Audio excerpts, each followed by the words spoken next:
Ave María Purísima, sin pecado concebida. Dios escucha verdaderamente nuestras oraciones. Si no las escuchase, no sería Dios. Si las escuchase sin compasión, no sería Padre. Por algo el Señor, nuestro Señor Jesucristo, permanentemente nos pide oración y nos pide que recemos al Padre en su nombre.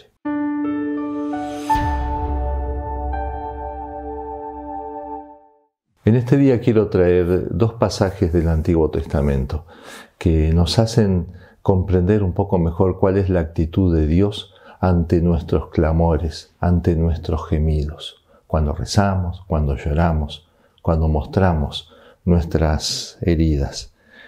En primer lugar, cuando los judíos cayeron esclavos en Egipto, dice el libro del Éxodo: los israelitas, gimiendo bajo la servidumbre, clamaron. Y su clamor, que brotaba del fondo de su esclavitud, subió a Dios. Oyó Dios sus gemidos. Miren toda la insistencia, un clamor desde el fondo de la esclavitud y Dios que oye el gemido. Y dice el texto: y se acordó Dios de su alianza con Abraham, Isaac y Jacob. Y miró Dios a los hijos de Israel. Ese clamor de ese pueblo, que no estaba exento de culpas y de pecados, como el mismo Dios tantas veces le reprocha, y sin embargo era un clamor auténtico, era una esclavitud sumamente humillante y dolorosa. Por eso el texto remarca: brotaba del fondo de su esclavitud. Con lo cual ya se nos indica, cuando el gemido, cuando el clamor nuestro es auténtico, cuando coincide con la realidad de las cosas, cuando brota del fondo del drama mismo, es decir, no son los gemidos del capricho o de un dolor aparente, no son cosas superficiales, se trata de verdaderos dolores. Y hasta podemos pensar en algo más. El clamor del pueblo era en medio de la esclavitud. ¿Cuántas veces los dolores de los hombres tienen que ver con esclavitudes? Cuando son víctimas de la violencia de otras personas, o cuando se es víctima de uno mismo, porque he sido yo el que caí en la esclavitud de un desorden, de un vicio, de un afecto desordenado, y ahora no puedo salir. Es verdad, fue culpa mía, pero ahora también es verdad que quiero salir y parece que no puedo. Cuando se clama desde el fondo de esa esclavitud, algo tiene que pasar en el cielo. Ese es el planteo. Esa oración llega al corazón de Dios. El libro del Sirácida, el eclesiástico, dice: la oración del pobre traspasa las nubes y no descansa hasta llegar a Dios, ni se retira hasta que el Altísimo fija en ella su mirada. Así pasó con el clamor del pueblo, desde el fondo de su esclavitud. El Señor miró, se fijó y algo pasó. El Señor oyó sus gemidos, porque el Señor es el único capaz de comprender. Así como una madre que ama a su hijo, a su bebé, cuando éste todavía no puede pronunciar palabra, y sin embargo ella se da cuenta, tiene hambre, o se ha ensuciado, o le duele algo. Pero ¿cómo esa madre se da cuenta? ¿Cómo interpreta ese llanto del niño cuando él todavía no habla? Y obviamente porque es su madre, porque hay una sintonía con esa criatura. Mucho más le pasa a Dios con nosotros. Ante nuestro gemido, ante nuestros dolores que tal vez nosotros mismos no somos capaces de expresar y muchas veces ni siquiera entendemos. Porque no entendemos por qué estamos fastidiados, por qué estamos deprimidos o por qué estamos tristes. Y sin embargo, cuando expreso ese clamor humildemente, abriendo el alma y el corazón, Dios escucha, Dios comprende, Dios entiende. Por eso es Dios. Pero además, como es Dios, Padre misericordioso, con su misericordia acerca su corazón a nuestra pobreza, a nuestro dolor. Es capaz de tenerlo en cuenta, es capaz de compadecerse verdaderamente. Otro pasaje también de la Escritura que nos aporta un dato precioso. Tiempos del profeta Elías. Resulta que el rey de Israel, Acab, era un rey nefasto. Aquel famoso de la viña de Nabot, que por los oficios de su esposa Jezabel hizo matar a Nabot para quedarse con esa viña.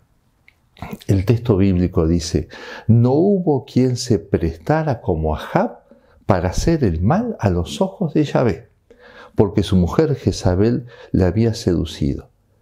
No hubo rey tan desastroso como este. Dios le manda al profeta Elías que le anuncie que va a morir, que ya como Dios se cansó de sus delitos. ¿Qué pasó? Cuando se entera de esto Ahab, empieza a hacer penitencia, llora como un niño, se pone ceniza y ropa penitencial y empieza a hacer ayunos, se humilla. Y después es el mismo Dios el que había decretado el castigo, el que le dice a Elías: ¿has visto cómo Ahab se ha humillado en mi presencia? Por haberse humillado en mi presencia, no traeré el mal en vida suya. Lo que es capaz de hacer el corazón bondadoso de Dios ante un hombre nefasto, pero que en este momento lo conquistó con la humildad. Primera cosa entonces, para aplicarlo a nuestra vida de oración, a nuestros clamores, desde nuestros dolores, nuestras heridas, desde nuestras esclavitudes. Ese clamar con confianza, pero también con gran humildad. El segundo pasaje bíblico que les quería traer, para tratar de ver cómo Dios escucha el clamor. Se trata de ese pasaje también muy dramático, cuando Agar, la esclava de Sara, la esposa de Abraham, que era mamá de Ismael, hijo de Abraham, es despedida. Se tiene que ir, se va, se pierde en el desierto, se le acaba el agua, la comida para ella y para su hijo Ismael, ese niño tan querido. No sabiendo qué hacer, esta pobre mujer deja a su niño un poco alejado de ella porque no soportaba verlo llorar. El niño grita de sed y en la soledad ella a su vez llora y llora. Sentada pues se puso a llorar a gritos, dice el Génesis. Oyó Dios la voz del chico, y el ángel de Dios llamó a Agar desde los cielos y le dijo: ¿qué te pasa, Agar? No temas, porque Dios ha oído la voz del chico en donde está. Dios oyó el llanto de esa mujer, es una madre la que llora, pero sobre todo Dios se conmueve por el llanto de ese niño. Dios ha oído la voz del chico en donde está. Ni hace falta que el chico rece, ni hace falta que el chico vaya al templo, vaya a otro lugar. En donde está, en donde hay una persona o en donde hay un niño que sufre, Dios escucha. Hay algo especial en la compasión de Dios con respecto a los niños que sufren. Durante este tiempo hemos tenido pedidos de oraciones, hemos conocido casos de niños enfermos, accidentados. Cuánto dolor en esa familia.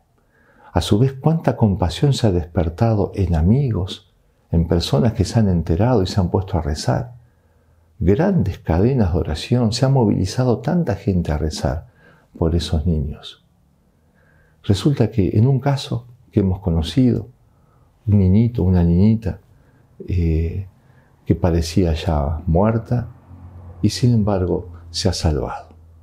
Dios ha escuchado tantas oraciones y tantos clamores y se ha salvado. Otro niño un accidente parecido, llantos semejantes, tantas oraciones también. Ese niñito ha muerto. ¿Qué pasó? ¿Dios escuchó a un niño y al otro no? ¿Dios se conmovió por el llanto de unos papás y no se conmovió por los otros? No, no puede ser así. No sería el Dios Padre de todos y no sería el que se conmueve por todos los dolores de sus hijos y especialmente cuando son niños. Ciertamente, nuestra fe nos dice, Él escuchó, aunque no sepamos cómo se resuelven las cosas y por qué razón a una criatura le dio ese don de la salud y al otro no. Como también pasó en la persecución de Herodes a los santos inocentes. El niño Jesús es advertido, los papás son advertidos de que Herodes lo persigue, se va a Egipto, ese niño se salva para morir en la cruz después. Los otros niños no fueron advertidos, sus madres no fueron advertidas y murieron por la crueldad de Herodes. Son los santos inocentes. Pero a todos escuchó Dios, por todos se conmovió el corazón de Dios, a todos les dio la gracia, a su Hijo para que después muriese en la cruz después y resucitase, a estos niños para que ya niñitos diesen testimonio de Jesucristo y fuesen santos, aun siendo tan pequeños. Es un misterio, pero lo que no podemos dudar es que Dios ha escuchado el lamento, ha escuchado el dolor, se ha conmovido por esas penas. Claro que Dios escucha. En el caso de la esclava Agar, la mamá de Ismael, el ángel le dice, levántate, toma al muchacho, tómale de la mano, y yo le haré cabeza de una gran nación. En ese momento, dice el texto, Dios le abrió los ojos a Agar y se dio cuenta que ahí cerca había un pozo de agua y fue corriendo y se salvó. Lo que ella no había visto, ahora Dios se lo muestra y esto fue el camino de salvación. A nosotros nos toca entonces seguir presentando nuestros dolores, los dolores de nuestros niños, los dolores de las personas buenas y no tan buenas, todos, tratar de llevarlo ahí para que Dios se conmueva, que Él escuche y que Él nos haga ver las cosas. Es preciso pedir con esa humildad, humillándose como el mismo impío rey Acab se humilló y conquistó el corazón de Dios. Y por otra parte, con esta confianza, como se le dice a Agar, que tenga confianza. El que pide con confianza, dice Santa Gertrudis, tiene tal fuerza sobre el corazón de Dios que parece que hasta le obliga a oírle y darle todo lo que pide. ¿Cómo le gusta a Dios la oración con confianza? San Juan Clímaco decía, la oración hace dulcemente violencia sobre Dios. Gran misterio el dolor humano. Lo que Dios permite, lo que Dios templa o lo que Dios quita. No lo podemos saber, pero no podemos dudar de que es mi Padre. No podemos dudar que las cosas no se le escapan. No podemos dudar de que le encanta que yo le presente mis dolores con humildad y con confianza.